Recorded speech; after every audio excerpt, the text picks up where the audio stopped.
What's up? Ain't Got It Yet podcast, episode 47. Real excited about this one. I've got Tay with me. She does an awful lot. She's a producer, creative director. She does marketing. She does modeling. A little bit of everything. Happy to finally have you on the show. I appreciate you joining me. Thank you for having me. I Absolutely. appreciate it. And happy birthday. Thank you. You're so welcome. Thank you. You're so welcome. Yeah. You ready? You excited to celebrate? What you gonna do? We'll see what the night brings us, because technically it's tomorrow. Okay. Valentine's Day. But yeah, we'll see what happens. Okay. Yeah, we'll just see what happens. Okay, for sure. For sure. Well, other than planning and gearing up for your birthday and Valentine's Day, what you been up to? You got a Valentine? No. Other than that, what you been up to? I'm my own Valentine. There you go. I'll say that. So, I just been working. I'm working on a new short film right now with one of my friends. It's going to be about creatives, and specifically this one model that we're interviewing. She's going to be talking about her creative journey and how COVID affected her creativity and modeling, because, everything shut down for the pandemic. So we're putting that together. I'm scoring it. So that should be out probably by the end of February. We'll be showing it downtown.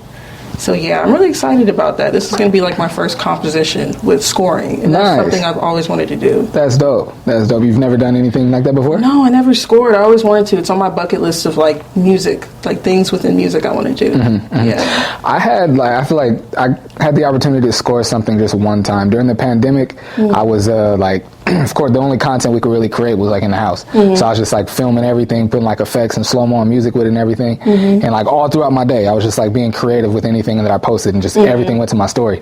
And this random dude, he lived in lived in LA and had a place in La Jolla, I think. But he saw my story and how like I was putting the music with my story, and he asked me to score one of his short films. Interesting. And I went and did that. He had like a whole bunch of like music already, like licensing and everything taken care of. And I went and did it, but I never heard anything after that, so maybe I didn't do the best job. I mean, maybe you might be on their IMDb credits. You never know. I need to look that. I need to tap in with him. Definitely. I didn't even think about that. Yeah, because you never know. You can get royalties from that. There's a lot with just scoring and sync licensing that you can do within music. If that's something that you're interested in, that's definitely something that I want to do. That's a whole different side of like music industry that I think a lot of people sleep on, because it's royalty generated. So every time something's played, you'll get it. So I think a lot of artists really should definitely focus there. Not that be your sole focus, but have that a part of your catalog. And for me, one of my goals with my creativity and my artistry is to not just be focused on one thing. I call myself a polymath, which is somebody who's good at multiple things, specifically creatively. So I never want to like box myself in. So I try to like tell other people about resources and things that are going on that you could get into if you're interested. So definitely you should check that out. I will. You gave me some great info right now. I'm gonna hit him up in the morning, actually. Okay. I'm gonna hit him up in the morning. Before we get going, I gotta pour this up for us. Let's do it. I gotta pour this up. Let's do it. This is from More Life Liquid. This is part of the Mothership collection. This is the Golden Citrus Juice. It's orange, papaya, lemon, ginger, turmeric, and black pepper. I'm excited to try. I've tried the... no, actually, you know what? I interviewed her, and I've already tried this one. So I tried this one when I interviewed her. So interesting. It's very good, though. Very healthy. You said it has black pepper? Yes. Cayenne? Orange, papaya, lemon, ginger, turmeric, and black pepper. You know what? I'm not even going to put that cap back on there. We got to cheers. Absolutely. Cheers.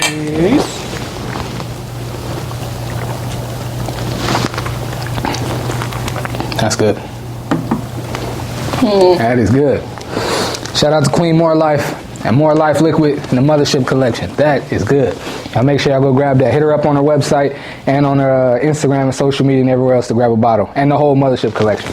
Back to you. So you've been my question was, how long have you been into music, heavily into music and producing and all that? So for me, I come from like a very musical background. My father was a reggae DJ. My mom was like always into music. She used to make like CDs and stuff back in the day when CDs was a thing. Gen Z, look it up. And then I have a cousin who played with James Brown as well. He's like, way older, and I haven't met him, but I've been told about him by other family members. So I'm like, oh, I see it's in my background. So for me, it started at about 9-10 years old for me. Yeah. In what way? It's funny telling this story. So do you remember when Willow Smith came out with My Hair? changed my whole life. At 9 years old. I was like 9, 10 years old when that came out. And when I seen her doing what she was doing, I was just obsessed with it. And I was like, I want to do that. I had already been singing in the church because my grandmother was like the church director. Not the church director, but like the choir director, I mean. So that was something that it just sparked something, just like was like, yes, something connected immediately for me. So I was just following her, whatever she did. And at the time, she collaborated with this like online music software that's gone now, which RIP to them. But I think it was called Club Create.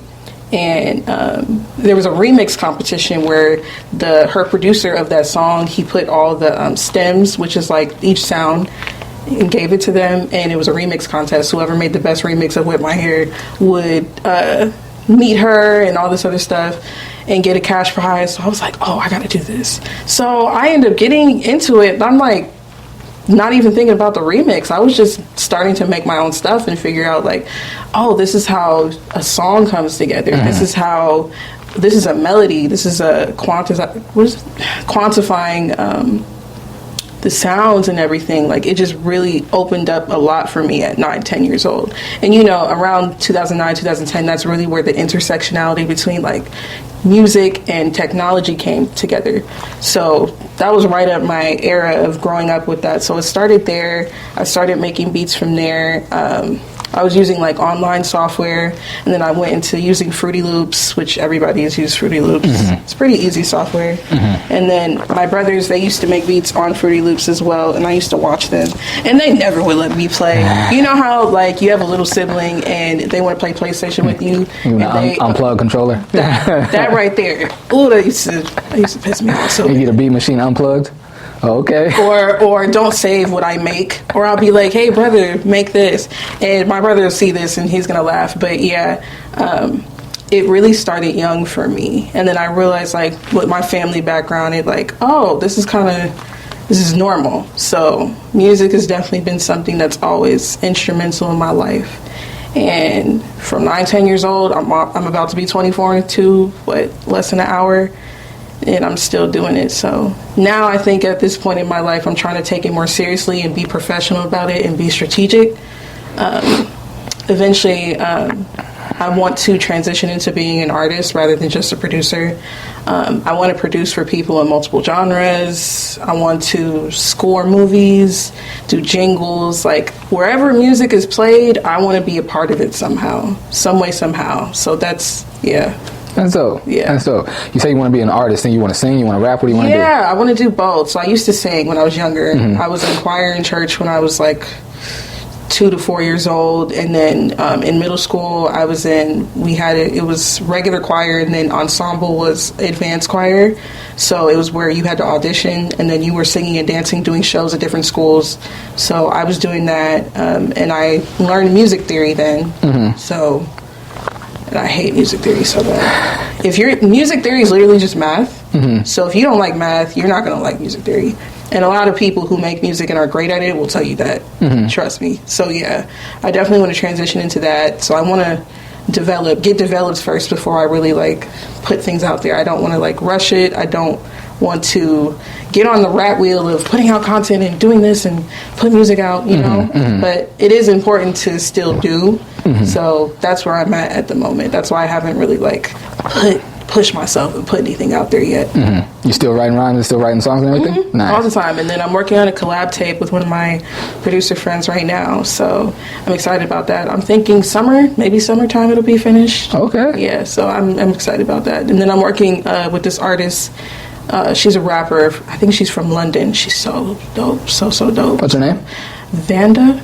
Okay. I think Vanda. I think that's how you say it. Vanda. Okay. Vanda. Yeah. So she's really, really dope. Me and her have been talking about collaborating. So yeah, I'm just making my connections and just planning things out for the year. I just know this year for me is going to be like, oh no. I know I tell myself this is the year, but no, this really for me, like I feel it in my spirit. Like this is the year. So, I'm with you. Yeah. I'm with you. Like last year, I told myself, I was like, I want to I didn't really speak much about growth, but I was just like, I want to put myself out there more. Like, I want to create more content and just put myself out there more. And I did that. I'm happy to say I did that. And I also was like, I'm not taking no more crap from nobody. I'm gonna go hard and I'm gonna stand on my square. Right. Yeah. Right. It was like, I'm gonna stand on my square. If anybody got something to say, I'm gonna bark back at them too. Kind of died off a little bit, but I'm still with the smoke though. I'm still with the smoke. But this year I'm with you. I told myself, like, this is going to be a year of growth. Everything that I've been planning to do, everything I've been wanting to do, if nothing else, I'm going to get the first couple of steps going. Even if it doesn't get to where I want it to be this year, I'm going to put things in motion, everything this year. So I'm right there with you. That. Yeah, you have to. I first, I've been following you already, if I'm not mistaken, but I first started getting more familiar with you with your event. Talk to me about what your event was, what happened there, and everything with that. So the event is called Creative Link Up. It's like one of my babies. It was born last year. The idea was there years before, but it never came to fruition because of, finances and just timing and just me being focused on that. So the sole purpose of Creative Link Up is to bring creatives together. It's a creative networking event. So even in the marketing that I did and the marketing campaign that I created with it, I really wanted to cater to everybody. Whatever you do, painting, modeling, singing, rapping, engineer, photographer, videographer, filmmaker, makeup artist, whatever you do, because I think there's creativity in everything. It's Absolutely. not just like the arts. Of course, the arts is what I'm geared to because I was an artsy kid, theater kid, music, band, I did all that. So, I understand how it feels to not always have a space carved out for you, especially, I feel like, in the public school system, I think they're just now giving attention to kids who are more into arts rather than sports. I always noticed that theme growing up, that sports was more important. They would get the scholarships, they would get the funding to get new items and stuff. And if you're in theater or band, there wasn't always the same resources or the same attention. And as I get older and as I've just realized that now the arts are really becoming the forefront of what's on our Explore page. What's the first thing you see? You'll see Drake or something, or you'll see Taylor Swift. Taylor Swift was the highlight of conversation over the football game. Right. And she's an artist, so it's just crazy how much that tide has turned. So with this event, I really wanted to just give more attention to the people who may not have a collective community around them supporting their artistic or creative endeavors, because it's hard, especially in San Diego. There's not a lot of push for creativity, I'll say. I think when you think of San Diego, you think of Chargers, Padres. RIP the Chargers. Chargers, Padres, the beach, SeaWorld. You don't think of an artist unless you're actually from here and you know what's going on. So I think with Creative Link Up, really, the goal is to bring a community together so that people can help each other, find other people like them, and ultimately push more people out there to the forefront in San Diego. So, it's just too much. It's too many of us that need shine out here, especially if you are from Southeast. There's so many people in Southeast that don't want to play football and don't do this or don't do that, and they get overlooked, And I always felt like one of those kids, I'm a little bit different. I'm more artsy. I'm more into this. And, I didn't really have a tribe growing up throughout middle school, grade school, middle school, high school. So now as an adult, I'm okay, let me be the change that I want to see. And that's what Creative Link Up is. So, yeah. That's dope. That's dope. I kind of have that story as well. I was always drawn to the arts. I played football and basketball and ran track a little bit in high school. And I did that. I didn't participate in any of the arts. I was creative at home, and I was into the arts at home. But as far as the marching band or theater or anything, I didn't do any of that from my school. And I really regret it. I wish I would have got more into that. I could say for me, though, I wanted to play sports. I wanted to be an athlete. And then also for me, the artsy kids were always a little I don't want to say outcast. They were just different, and I guess I just didn't want to be looked at as that. But more so, it was I remember my mom would tell me you've been playing the drums since you've been little. Why don't you try out go for the marching band? And my whole thing was I play basketball and football. When the band goes out there, I'm gonna be in the locker room. So what's the point? Right. But no, I wish I would have paid more attention to the arts and got more into it for sure. For sure. I'm actually I think I might have told you about it already. I'm working on a similar thing. It's not really so much of a showcase. It sounds like your thing is like a showcase for creators. Like everybody gets to come and. Am I mistaken? It's more so of a networking event. So I am facilitating an environment where you can just come and just meet people.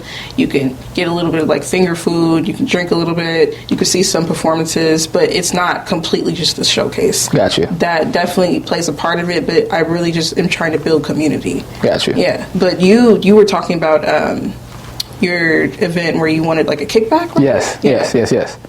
Yeah, I want to. It's kind of similar to what you're doing, but it's really just a kickback. Just like the kickbacks we went to like in high school and in college, where it was like it was the vibe. You know what I'm saying? It was like I don't want to party tonight. I want to kick it with the homies. I want to drink, see some girls maybe, but I don't want to turn up. You know what I'm saying? I want to kick it. I want to create that vibe. But all the creatives come, and like I'm gonna be in there probably editing a podcast or editing some photos. You might bring your beat machine to be working on whatever you cooking up. Right.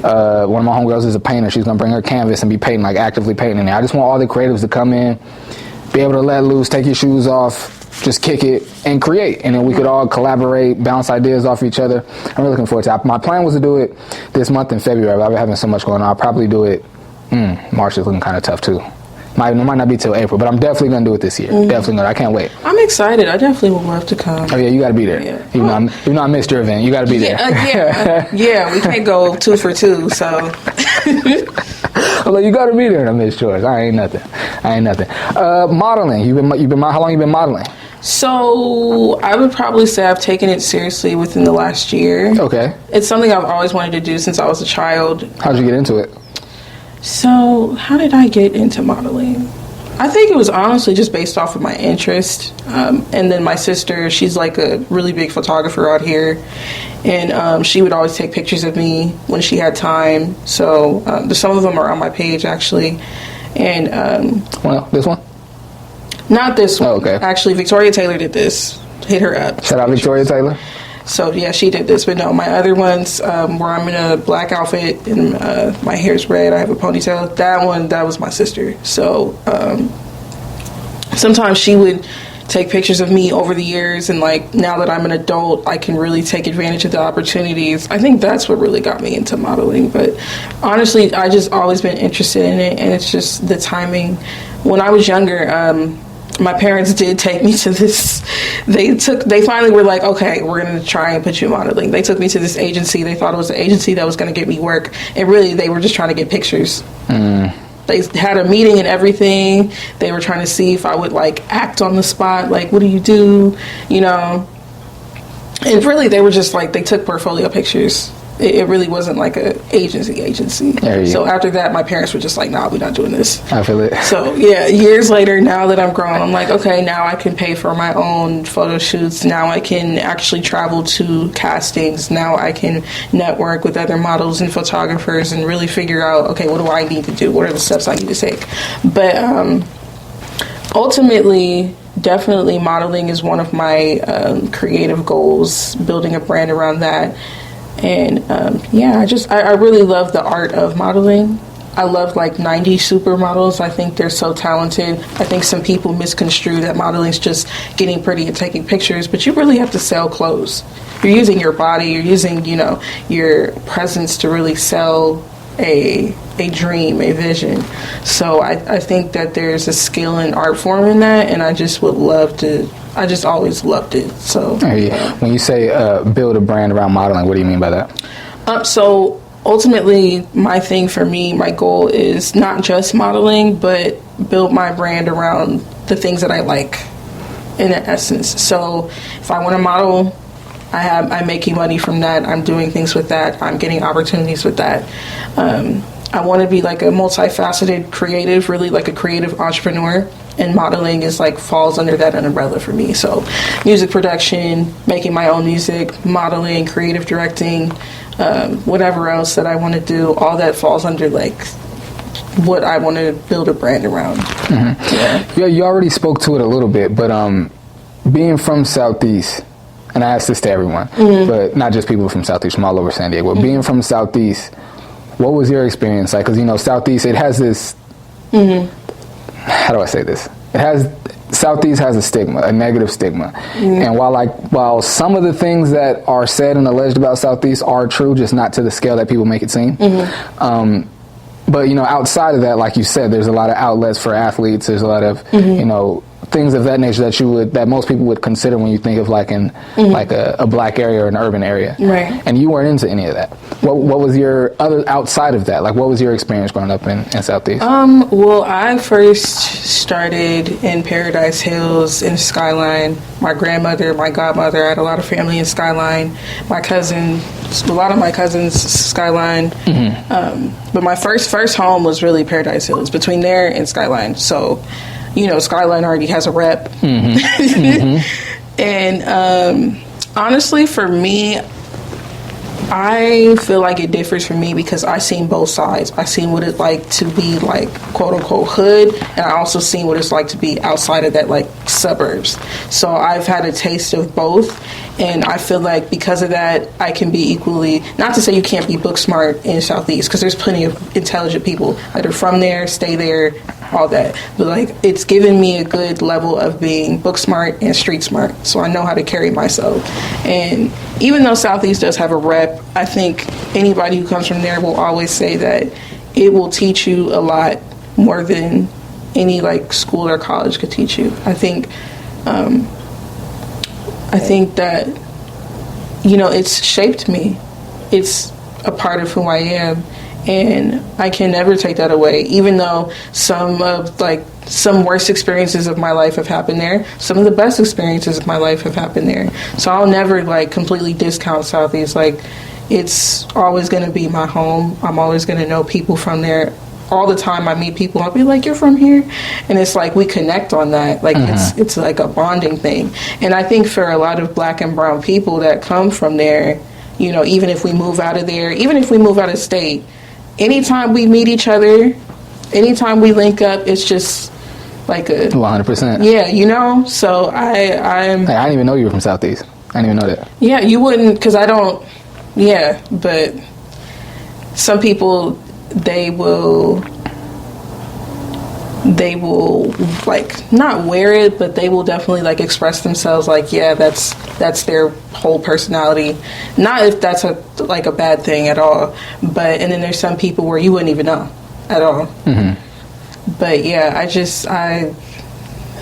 it'll always be my home. Like, it'll always be my first home. So I'll never ever discount it. I'll never ever be like, I hate it there because this happened to me there. No. And it shapes you. It'll either make or break you at the end of the day where you come from. Even if it's like a rough part of your life, it makes or breaks you. So, and for me, coming out of there, I want other people, especially like black girls and brown girls, to like, I want to be an image where they can see me, and hopefully, God willing, I get to a place of like prosperity and success in my career and life, and they can see that they can make it out of there. Because you can stay there and not grow. I'm not going to say that doesn't happen, because I know people where they just stay there their whole lives and they don't, you know, accomplish goals or get anywhere further than they were when they were younger. But I just want to definitely show people, honestly, all the kids, like, you can make it from here. If you can make it from here, you can make it anywhere. So that, yeah, I'll always love Southeast. I hear.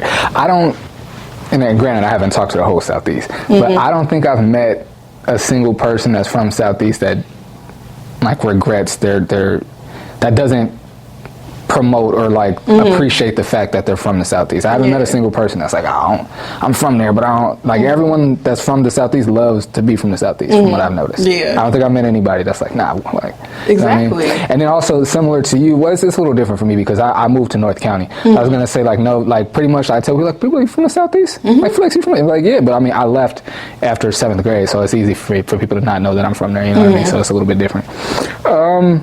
We talked about the modeling, creative directing, producing. What else you got going on? Definitely got the short film, Creative Link Up Part 2 coming out. You better be there. When is that? We're thinking summertime. Okay. Summertime. Yeah, I already have a couple people that I want to perform that are from here. So yeah, I last time we had, I handpicked half of the acts, one from here, one from LA, and then 2 were from the Bay Area. They were groups for the Bay Area. So yeah, next lineup, I'm thinking we need like an all-day go lineup. We need to show who's out here really like pushing their creativity. So, what's next for Taylor? You know, I don't know. We'll have to see, really. I've just been working hard on trying to get my life together. I heard you. But, you know, trying to get your life together, balancing, trying to be creative at the same time, it's tough. Mental health, all that, it's really tough. But how have you been taking care of your mental health? How do I take care of it? Or how have you been taking care of it? For me, personally, God, prayer, journaling, that right there, therapy, but mostly God. Mostly God. I hear you. I was just talking to, I have a friend of mine, she's been helping me, I don't want to say helping me, it's not like a intentional thing that she's doing, but just the way that she lives her life and carries herself has encouraged me to, you know, take my walk with God more serious. And I was talking to her and a couple of other friends about, like, they were talking, like, make sure you take care of your mental health, Flicks. You do a lot. You be moving around and this and that. And I can say, really, other than, like, taking time to just, like, sit in silence, I haven't really done much else but really just pray and try to read my Bible more. And I haven't really needed much else, honestly. Like, last year, it was, like, I dealt with a lot the last, like, year and a half, maybe 2 years. And it was like, man, I don't know, like, I feel like I'm, like, going underwater here. Like, there's nothing for me to grab. It's like, what am I? And I was trying, like, I'm like, all right, maybe I need to do yoga. And it helped a little bit. Like, maybe I need to meditate. Meditation always helps. But it seemed like no matter what I did, it was like, it would work for a little bit. And I would need to try something else. Right. But then I want to say, since, like right after, a little before or after my birthday, like late October or early November, I've been really, like, being more intentional about, you know, like, reading my Bible more, praying more, trying to, like, be more connected to God. And I haven't, like, I'm still, you know, I still deal with stress and I still, you know, get, you know, exactly. But it hasn't been the struggle that it's been in the past. You know what I mean? It's almost embarrassing to admit that, because I've grown up in the church. So I know the power of, you know, prayer and all that. So it's like, it's kind of embarrassing that I hadn't, like, on my own, just be like, you know what, I need to do this more. But, you know, everything happens for a reason. So I'm happy for that friend that's helped me with that. Yeah, that's a blessing. And I love that for you. I'm glad that you are very open with that, because I think even just for Black men, it's hard to really talk about your mental health struggles and how you deal with it. Because, you know, you guys,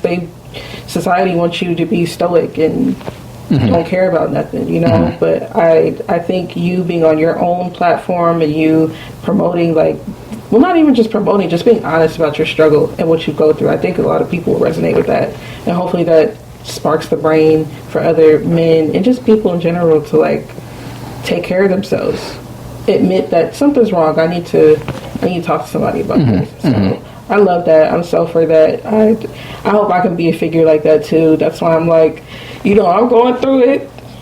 I'm still creative and I'm still pushing through, but, like, yeah, it's serious. It's real. And I think if people were more honest, if people were more transparent about what they go through rather than just, like, trying to highlight reel their entire life, I think a lot of people would, I think it could really spark a conversation with more people rather than just everybody hide it and try to be perfect all the time, you know, and put together. So that's dope. I think that's one of the best things creatives can do is live their life authentically out loud and in front of people, because, like, creatives make the world go round.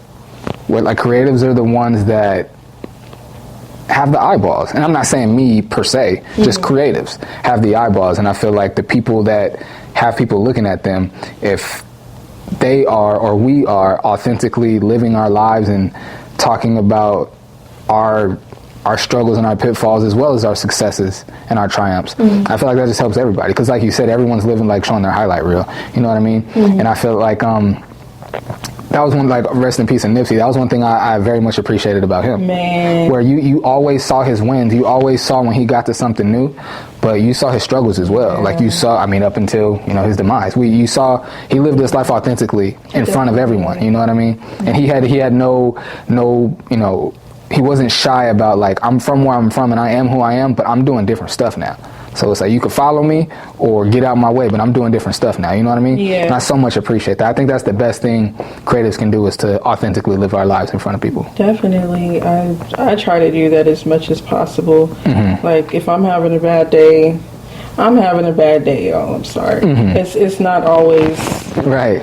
bunnies and kisses. Trying to continuously be a good, kind person when the world is just against you, and you just have all these obstacles. And everybody has different obstacles every single day that they go through. It's really crazy. You never know what somebody's going through. So just in spite of that, you doing what you're doing is amazing. Me trying to do something with what I'm doing as well, like, that's perseverance, and I think that shines more than anything. And man, with Nipsey, we really lost a good one. Man. We really did. I mean, it could be coincidental, but I feel like after Nipsey and Kobe died, the world just got crazy. Yeah. The world just got crazy. Maybe there's no correlation, but I feel like the things that they were doing, the light that both of those men were, the things that they were setting up for the future, is like Kobe with women's basketball, and his take over, right, and even outside of that, like with his storytelling, he was writing books for kids, and he was doing so much. And then Nipsey, he built like a co-work space in LA for like people. If you don't have an office, you can go to this place, and like and if you didn't have money, you could offer like I'm a photographer. If I didn't have money for an office space there, I could take pictures for the building, and that could be my rent. And now I got an office. Like, that's so dope. Like, imagine the Michael Flicks in LA, and he doesn't have anywhere to set up. You know what I'm saying? Michael Flicks on Crenshaw. Right, exactly. You know what I'm saying? And then he could go link with Nipsey and his people, and he got a place to shoot now just because Nipsey set that up. You know what I mean? Anyway, I feel like the world kind of got crazy after they left. Yeah, it kind of got dark once the pandemic hit, honestly. And then we're losing all these like talented individuals. Like, I was just looking at Pop Smoke videos the other day because I don't know, was it his birthday or was it no, it was his death anniversary. And I was just listening to his music and watching his studio footage, and I was like, wow, like, this person was a force. Like, I remember when he was like, he was the same age as me when he passed away. He was 20 years old. Wow. 20 years old. That's 4 years ago? That was 4 years ago. Wow. That man would have really taken over music. We don't get a lot of people like that. And I feel like when we do come across paths with people who are on this earth with a purpose, especially creatively, and being a person who may come from a neighborhood that's not the greatest neighborhood to come from, like, I think us as a people really have to come together and support that. Like, the fact that he was, like, killed by somebody that looks like him, Nipsey was killed by somebody that looks like him in his own neighborhood. Like, he's been on, is that Slauson Avenue or something? Crenshaw and Slauson, yep. Yeah. He would go there all the time. Like, I've seen pictures of him throughout the years, that same plaza, before it became his store. Yeah. And it's like, I grew up there. I would be going to LA for different events, going down there for the Drew League, and it would be nothing to, I got family that lives in that area, so it'd be nothing to drive past and see him and his brother out there, or just see him out there. He was always there. He was always in his neighborhood. And that's what. I ain't gonna hold you. We change the subject. I mess around and start crying in here. Man, R.I.P. I still get teary. If I watch like a Nipsey or Kobe interview for too long, I get teary. If I listen to Victory Lap for too long, I get teary. Like, I'm soft though, so it's easy for me to start crying. That's not soft. You just in touch with your vulnerability. You're right. I just like to say it that way. I'm a crier though. Like, I watch TV. If it's a sad show, I'm a cry. Like, if I watch Nipsey for too long, I'm gonna cry. Man, ain't nothing wrong with it. I'm not ashamed. Ain't nothing wrong with that. Not at all. I gotta let it out. I see a baby and I just be like, oh my gosh. These things, they really pull your heartstrings. And that one, just the legacy that he left behind, and the fact that he has 2 children that are going to be great is amazing. So the fact that his story is global now, not to say he wasn't before when he was alive, but like the fact that there's people in China and Japan and Russia who listen to Victory Lap and want to buy the Marathon clothing, like, that is huge. Like, God really put a purpose and mission on him. And I feel like within how old was he, 34? The 34 years that he was here? Was he like 34, 32? I think he was 32. 32? Mm-hmm. 32 years that he was here, he did a lot. And I think we can all take a page from his book. Not Absolutely. to say he was perfect, but we can all take a page from his book. And he is definitely inspirational for a lot of us, especially Black and brown community, because absolutely. We don't get people like that. Not at all. Not at all. I mean, of course I don't make music, but as far as like, you know, some of his like principles in business, I definitely learned a lot from him and still carry a lot of the things that I heard in his music and interviews. I still apply that stuff to the things I do now. And it's very helpful. Very helpful. Some things that you've taken from him? Well, the first one honestly was All Money In. Like when I was at a time when I first started hearing that, it was like, of course anybody could do better with saving money, but I mean, like at that point it was like, I heard that and it was like, and it was on I forget what song, it was All Money In, No Money Out, and I was like, that just means save money. But when you hear it like that, it's like that, I don't know if it's just a cooler way to say it, but I was just like, that makes that there. And then pardon my language, but he's got a lyric where he says, what he say? The disclaimer. When he says, because I don't like to use the B word here. I'm not calling you that on every word. No. Saying he says, can't be acting like a bitch trying to get saved, bruh. Get that dirt up off your shoulder, step your game up. And that one, I applied. I was at a point in my life where I was like, I got homies, family and friends that are in position that could help me with something. So throw me the alley-oop. Like, help me out. Like, plug me in. And I was driving, I think I told this story on the podcast before. And I was, like, complaining about it, tweeting about it, like, oh, people won't help me, people won't support me, da-da-da-da-da. Yeah. And I was driving in the car, and I heard Nipsey say that. Can't be acting like a bitch trying to get saved, bruh. And I felt like a nigga was talking to me. I was like, God dang, Nip just called me a bitch. And after that, I was like, I ain't finna be asking for handouts. I wasn't really asking for handouts. I was asking for help and support. And at that point, I was like, I'm done asking for help and support. I'm gonna get that dirt up off my shoulder, step my game up. That was your intervention? Absolutely. It's been a few times. I've been riding in the car listening to Nip. I was like, you know what? Let me write that one down. Mental note. Quite a few times. Definitely. Man. Rest in peace, Nipsey, man. Rest in peace, Nipsey. I feel like... Who are some of your inspirations? Musically? Or just in general? In general, off tops, Princess Diana. That's one of my favorite leaders, even though she wasn't like an official, like, she was a royal, but yeah, the way she carried herself, her grace, her presence, her class. I feel as though class is something that we lack a lot in 2024. I feel like a lot of things that aren't classy gets pushed a lot, especially on social media. And I understand certain things are entertainment, certain things are, but just, I feel like we don't have a lot of people who carry themselves in that way. And just when I was growing up, and my mother loved her, so like she played a lot of her interviews, and every year her anniversary would come up, I would always watch it, and I would just watch documentaries about her, and I was like, wow, she's just this beautiful woman inside and out. It wasn't even just the way she looked or dressed. It was like she just had this light about her. And like I said about Nipsey, about Pop, there's certain people that just have a light about them, and they really just carry themselves differently. Like Nip, he really carried himself 100%. a lot differently than a lot of other men. And even though Pop was young, I thought he was like 30 something. This man is my age. I'm like 20 years old. Where? 20 years old? So yeah, Princess Diana definitely. Who else? I definitely think Malcolm X, Marcus Garvey, as far as like politically charged opinions, definitely. Who else? Musically, I probably would say Aaliyah. You can keep talking. Okay. Aaliyah, Vince Staples. I love Vince Staples. Can't wait till his show comes out. Man. Can't wait for his Netflix show. I've been waiting for that show for years. You know how upset I was when he had the episode 1, episode 2, and then that was it a couple years ago? Oh, yep. I was like, sir, where's the season? And then he don't be saying nothing. He just, time will pass, and then he'll be like, oh, I'm back.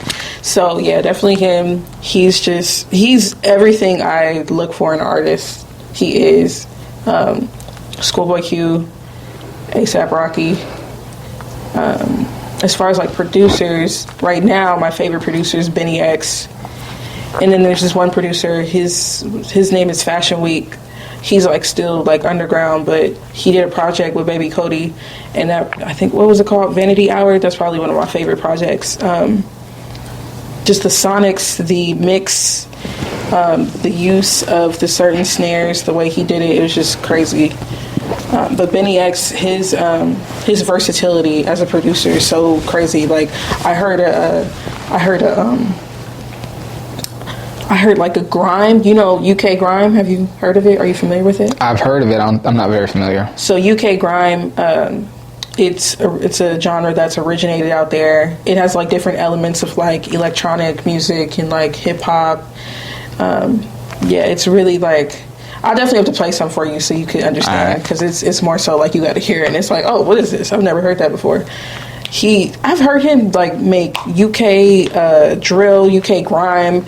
He is like the main producer for Yeat. A lot of Yeat's like top hits are produced by him. He's made a hit or not a hit, but he's made a song with this one girl.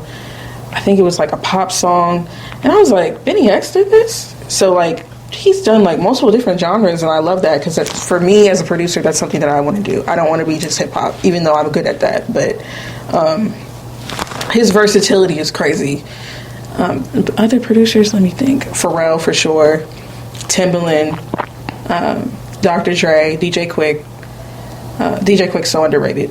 Very underrated. Very underrated. Very underrated. His artistry goes crazy. And a lot of people don't know a lot of the work that he's done. Like, they know the big hits. Man. A lot of people don't know that he's touched a lot of our favorite music. Very much so. He's very instrumental. And even though he doesn't always get his due, in my opinion, he is very much well respected out here. Like California as a whole. Oh, yeah. If you know, you know. Mm-hmm. And if you don't know, I really feel bad for you. Right. Yeah, so as far as like influences, Rai Rai, she's an underground rapper from Baltimore. She used to be popular back in like the late 2000s. Santi Gold, she's so talented, bro. She can write music, she can make music, she does a lot of stuff for other people. She was on Beyonce's Renaissance album. Okay. Yeah, I think she wrote for her and I think she has production credits on there. MIA, let's see, who else? I love Lil' Kim. I love Nicki. Musically. Emil. Are you familiar with Emil? I am. I love Emil. I am. It's like my top 3 favorite female rappers of all time. Really? Yeah. Wow. Emil, like, she only has one album, but she would have been big, especially being on Rockefeller. I agree. Yeah, she was very, very talented. Mm-hmm. Very great MC. Yeah, I'm very familiar with Emil, but Jay-Z been my favorite rapper since like 8th, 9th grade maybe. So I was a big Rockefeller Jay-Z guy, so I'm very familiar with Emil. She was dope. What's your favorite Jay-Z album? Honestly, my favorite one is 444, probably. Really? It's not his best. It's not his best, really? But it's probably my favorite album of his because of the content, the subject matter, and what that album was for hip-hop at the time. Mm-hmm. I don't think at that time we had ever had a rapper that prominent on that scale rapping about... I cheated on my wife. Yeah, but not just that, like, and I want to make this better. Like, I want to work this out. I want her, and I want to work this out. He was talking about therapy, about being a dad, about being a husband. The accountability on the record really... And granted, we've had artists be accountable before. And artists have talked about being married and all that, but just, I don't think it was ever on that scale. Like, I don't think there was ever an album or an artist that was that big and that prominent that was talking about those things. Mm-hmm. And especially at the time that album came. So I think because of what he was talking about and the way it impacted me, like I was married at the time, so it impacted me a lot. Yeah, so I think it's probably it's not his best. It's far from the top. Oh no, it's far from that. His best one is probably Blueprint 2 and Reasonable Doubt. Interesting. Probably Reasonable Doubt, Blueprint 2, and the Black Album probably are his 3 best, in my opinion. Okay. But I think 444 is probably my favorite. Yeah. It's crazy you say that. I was just listening to that earlier. Yeah? Yeah, I was listening the song's called 444. Oh, yep. Yeah, I was listening to that. Yep, yep. The production on that is so Amazing. crazy. And see, Jay-Z picks the best beats. I'm sorry. I think He picks the best beats. I think one of the few people that's ahead of him in beat selection is Rick Ross. I don't think I've ever heard Rick Ross on a beat that I didn't like. Talk about it, man. Ever heard him on a beat that I didn't like? Talk about it. Talk about it, because I made a story post about this not too long ago. It was a video of Drake and Rick Ross, one of their songs, one of their lesser known songs, but it was still hot back in like 2013. And I was just saying, I miss luxury rap, because Rick Ross and Jay-Z sound like luxury rap. Yep. It sounds like I'm drinking expensive sangria. Yep. And smoking cigars. Yep. I got on my red bottom Louboutins. Like, what? I miss luxury rap. I feel like that genre of rap is like, I don't know if it was just not a facade, a phase, but. And see, I think. Man. And see, Jay-Z still raps about, he hasn't put out an album in a while, but he still raps like that. And Rick Ross does too. But I think they consciously went away from making like luxury rap in volume, because I think they were like either reading the comments or listening to people like, bro, like we don't want to hear that. Like, we ain't got money like you. Like, it's cool. But I think I love it. I don't want to go back to the other stuff. But I think the masses were like, bro, I ain't got red bottoms. I ain't going to Italy tomorrow. So give me what I like. I think when it phased out around like 2015, 2016, that's when the more relatable, quote unquote, emo music started coming around, and more people were like listening to people like X. And that's why I say that. Yeah, because that genre of like, it's like on SoundCloud, that genre of like underground rap, and you hear these rappers who are talking about their feelings, and it's just like, you didn't really hear that like 5 years prior. It was, you were soft, and that's why everybody was calling Drake soft when he first came out, because he was talking about his feelings and pertaining to his like relationships and women, and dealing with other like relationships, not like in that way, but like with guys, like his peers, people who he's supposed to be coming up with, who aren't really respecting him. So him doing he said some really soft things though. I like Drake. He's undeniably good. He's undeniably great. Catered to black girls in college at that time, and that is why. Walk with me. I'm listening. Go with me. I'm listening. Every woman, every black millennial woman or later Gen Z woman that came up off Drake loved Drake. I don't know one that didn't, because he was making music for them at that time. Well, he's definitely always made music for women, and I'm cool with that. Like, that's how you women buy music. Much more than men do. That's how you're gonna make money. It's scientifically proven. Yeah, but I mean, like that. Like, I'm just saying you can do better. Like, come on, who says that? Like, he's had so many lines like that. That's like, nigga. Okay, but question: do you can't speak for all men, but do you as a man not have these thoughts in the back of your head and you don't say them? You just don't say them out loud, or you don't say them to your homies. But do you think these things when your heart is broken, or when you feel like, dang man, like I miss her? No, I don't think I've ever had that thought. I don't think a girl has ever. I don't think a girl. Well, never mind. I don't think I've ever broken up with a girl. A girl's broken up with me and she moved on. I'm like, I think you could do better than this thing. I'm like, oh, well, once we over, I mean, have fun. So you didn't have your feelings hurt and have no like. Of course, I just told you I'm a sensitive dude. I'm a crier. I've definitely had my feelings hurt, but I ain't not never, there. You ain't went there. No, I ain't never. A woman or a girl's never left me and moved on to the next dude. I'm like, I think you can do better than him. I'm like, nah. I agree. It's a thought that people do have, but to express that to the girl, yes, that's soft as hell. I mean, I love Drake. Drake is dope. We was eating it up. We were. And that's why he made it. Y'all bought it. It worked. I didn't mean bought it like that. Like y'all paid. Y'all paid for the music. We paid for the album. Right. You purchased the album. Yeah. Definitely was. For sure. Shout out to Drake though, man. I don't want to sound like a hater. Drake is dope. He's super dope. Anyway, I'll leave it alone.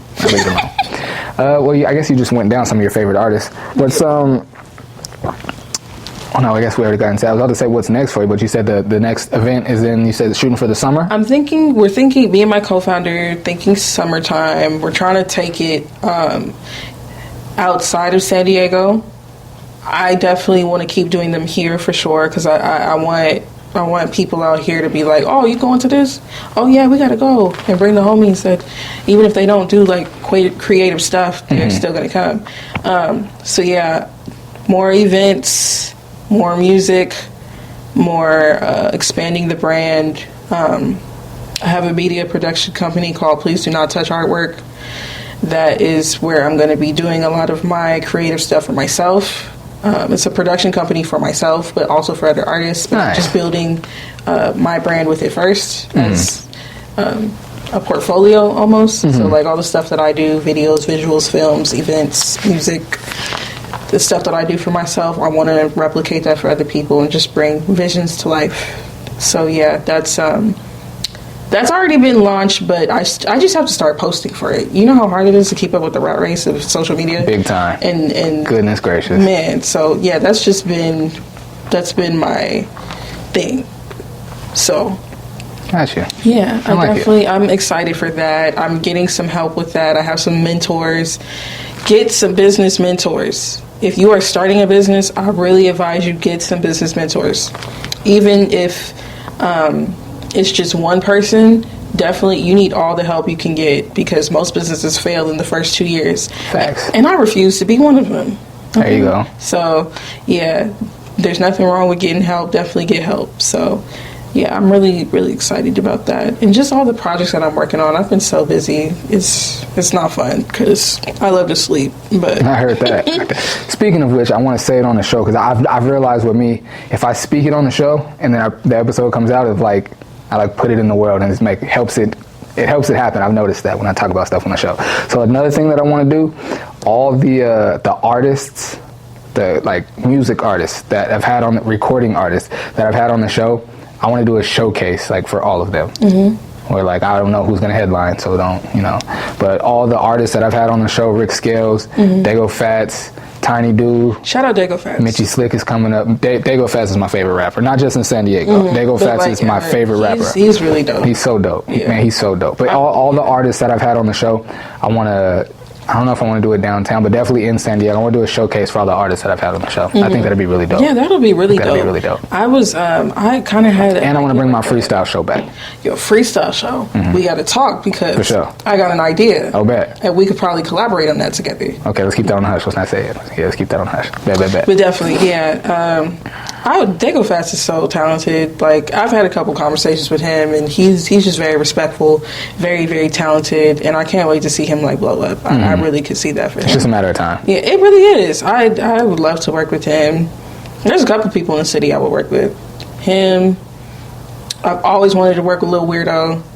I've always wanted to work with Rossi Rock. Rossi Rock, I love his music so much because he does not sound like nobody else out here. That's why I love Dago Fats. Love. Like Dago Fats, him too. Like he just has his.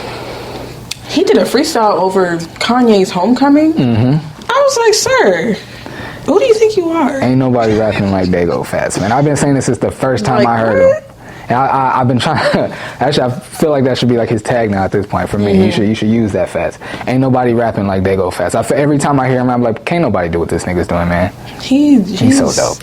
When he gets a budget behind him, like a big budget to like really put on his videos and really like go crazy with his music, like he's gonna be. He had a short film coming soon. He does. That's dope. I love that for him. Shout out. Well, I know he's to working on one now. Soon it comes. I know he's working on one. So Yeah, there's some really talented individuals out here. So yeah, absolutely. Hopefully we gonna make it happen, Dago. I'm shooting my work shot. I got some beats for you. There we go. Okay. There we go. Dago on the come up, man. We ain't got it yet, but we gonna have it soon. Shout out to the name of the show. Won't you tell everybody where they can find you, your websites, your social medias, and all of that? Right now, my Instagram is producer Gyal. So producer GYAL. There you go. And then I have an Instagram for my media production company. She's still upcoming.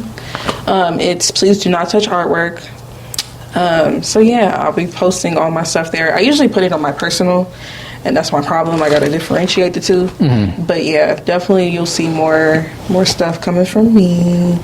And yeah, I just want to branch out and work with other people. So yeah, hit me up. We're gonna make it happen. Get some. We're gonna make it happen.